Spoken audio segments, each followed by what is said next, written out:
Olá, mega fãs! Hoje nós vamos falar do que provavelmente é um dos maiores eventos do universo da DC Comics, que é a Crise nas Infinitas Terras. E nós vamos falar justamente o que é a crise, de onde ela veio, mas antes disso não se esqueça de deixar a sua curtida, deixar o seu comentário também, marca o sininho e se inscreva no canal. Então, Xande, o que é a crise? Quem foi que montou ela? Em que contexto que ela surgiu? Pra gente falar de crise, a gente tem que voltar um pouquinho no tempo, por quê? Existe toda a questão do multiverso da DC que já existia antes de Crise. E, primeiro, Crise não foi o primeiro crossover que a DC fez. Não foi a primeira crise também, né? Porque eles têm outras tantas crises, né? E tem um sentido porque o nome da crise é justamente Crise, que a gente vai falar um pouco mais na frente. Mas assim, por exemplo, o primeiro crossover foi Flash de Dois Mundos, que foi um encontro entre Jay Garrick, que aqui no Brasil foi chamado durante muitos anos de Joel Ciclone, e Barry Allen, que era o Flash da Era de Prata. A partir desse crossover, a DC começou a fazer todos os anos vários encontros. Na maioria das vezes era entre a Sociedade da Justiça e a Liga da Justiça. A grande questão era, eles eram de terras separadas. Então, como você lida com isso? Como você resolve o problema dessas terras estarem separadas e esses heróis se encontrarem?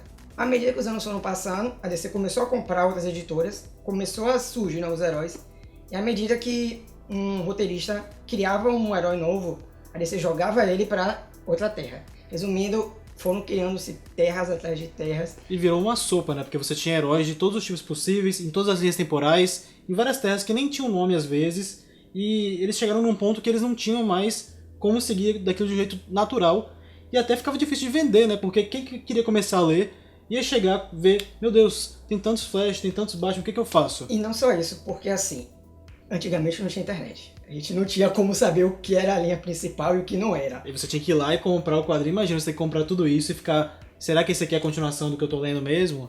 E também tinha a questão de como o roteirista ia escrever a história. Ele ia ter que reler tudo daquele personagem para poder saber como ele iria dar continuidade.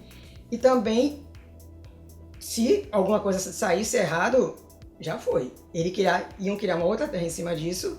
Ia ter mais terra, mais problema para se resolver. E quando foi então que chegou a questão da crise? Quando é que eles decidiram fazer isso? Marv Wolf e George Pérez, eles já escreviam os Novos Titãs, que por sinal é uma das melhores histórias deles. São muito boas as histórias mais antigas deles. Depois ficou, né? Como tudo na DC, né? E eles estavam vendo a bagunça e o Wolf já tinha a ideia de criar uma grande história para DC. E ele pensou, vamos aproveitar que os 50 anos da editora estão chegando e vamos... Que foi em 1985, foi que completou 50 anos. Que foi justamente e saiu que a Crise das Infinitas Terras. Eles inclusive parece que seguraram um pouco justamente para valer e lançar e tipo ter o impacto que eles queriam que tivesse, que foi meio que o renascimento da DC, né? E não só isso, porque assim, para eles fazerem a Crise, levaram 4 anos de pesquisa. Eles tiveram que ir na biblioteca da DC, tanto o Pérez quanto o Wolfman tiveram que ler todos os quadrinhos, catalogar todos os heróis, tipo, separar que uniforme era de quem era de que terra, para poder começar a montar a história. E não só isso, né? Imagina você montar todas essas histórias, tantos autores naquela época, e eles terem que aceitar que a partir de agora seria desse jeito, porque muita coisa mudou com Crise. Eu acho que o ponto principal de Crise é, inclusive, a mudança que se queria alcançar com ela. Então, vamos chegar a falar um pouco como começou a Crise nos quadrinhos, porque a gente falou do contexto dela fora, né? Agora, como é que a história chegou nesse ponto? O que aconteceu? Tinha um multiverso já pré-estabelecido e tinha toda essa confusão, várias terras, e eles tinham que resolver tudo isso justamente como você falou, para poder se começar uma nova DC.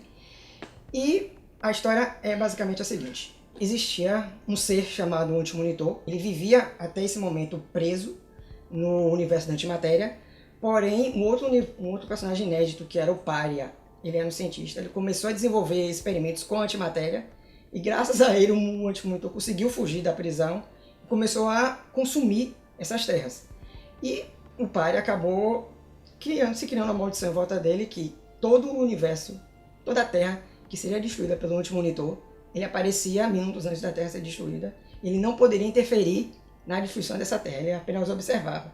Então sempre que o Pária chegava numa Terra, a pessoa sabia que a Terra iria ser destruída. O que eu acho legal do quadrinho da Crise é que eles aproveitaram e a gente pode pegar e começar do zero e não se importar pra história, mas eles se importaram com a história.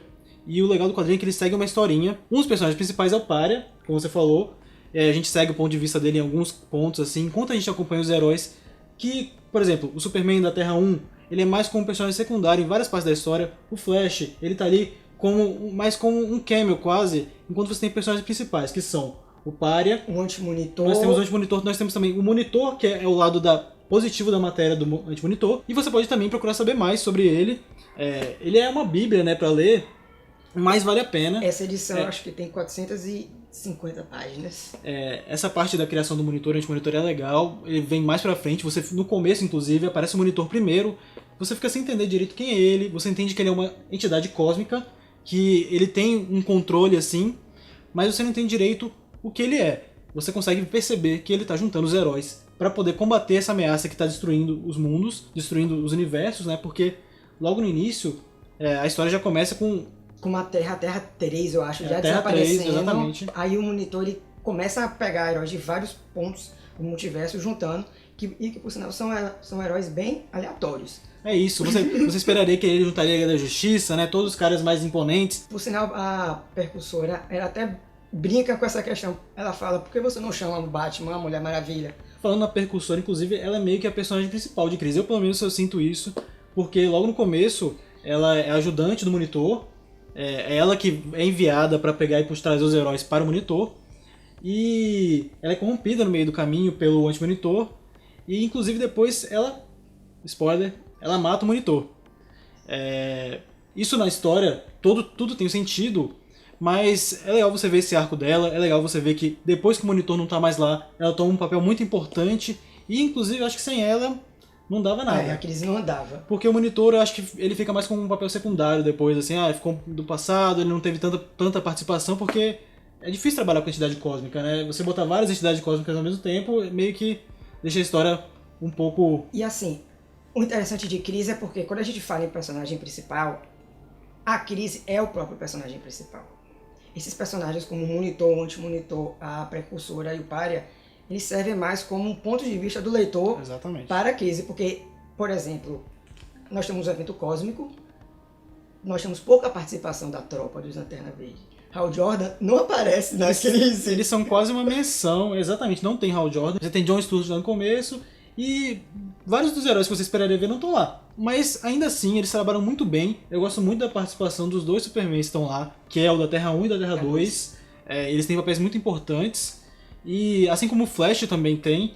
E a Supergirl, que muita gente criticava na época, ela teve um arco muito bom também nessa história. E assim, é engraçado falar do Flash e da Supergirl em Crise, porque são dois personagens que acabam morrendo em Crise, e são mortes pesadas, são mortes fortes para os fãs. Até porque naquela época, quando o personagem morria, ele morria. E ainda mais nesse contexto agora, né? Porque assim, a gente explicou antes que Crise, ele chegou para corrigir o problema das muitas terras que eles tinham, muita história, e queriam deixar uma coisa mais simples. O objetivo de Crise nas Infinitas Terras é simplificar. Então assim, o motivo da história no final é justamente juntar todas as terras em uma só. Vários personagens morrem, vários personagens desaparecem, versões antigas deles desaparecem ficando só uma. Eles explicam depois, eu acho bem mal inclusive quais ficam, você fica meio perdido, você tem que ler depois para entender. Mas fica simples sim, fica bem mais fácil de acompanhar. Eu acho que na época quem lia muito ficou perdido, mas para quem não lia tanto assim, conseguiu finalmente achar um norte e seguir em frente. A Supergirl mesmo, ela tem uma justificativa bem importante por ela ter morrido, né? Porque assim, a gente tem um Superman, que o título dele é basicamente o último filho de Krypton, porém a gente tem a Supergirl também. A gente tem outros sobreviventes de Krypton que estão em outras partes do multiverso. Você tem a Zona Fantasma inteira, que tá cheia de kryptoniano preso lá. Kandor, que tá presa com Brainiac. Então, tipo, Clark não era o último kryptoniano. Então, a questão da morte do Flash era um pouco mais complicada. Por quê? Quando o multiverso deixou de ser multiverso e passou a ser apenas uma Terra, a maioria dos heróis esqueceram o que aconteceu na Crise, inclusive esqueceram da existência da Supergirl. Porém, alguns, inclusive o Wally e o Ash, lembram que Barry Allen era o Flash. Até porque o Wally assume o manto do terceiro Flash. É isso, ele vira um novo Flash, né? E não teria como ele ser um novo Flash sem ter existido um Flash antes. Aí, tipo, eles usaram um método falando que teve uma grande batalha, porém esses heróis não lembram o que foi essa batalha. E aí, anos depois, um outro roteirista que assume o título do Flash, Mark Waid, ele queria a força da aceleração E a partir daí ele usa a força da aceleração para trazer o Flash de volta, falando que Barry não morreu na crise, que ele foi apenas absorvido pela força de aceleração.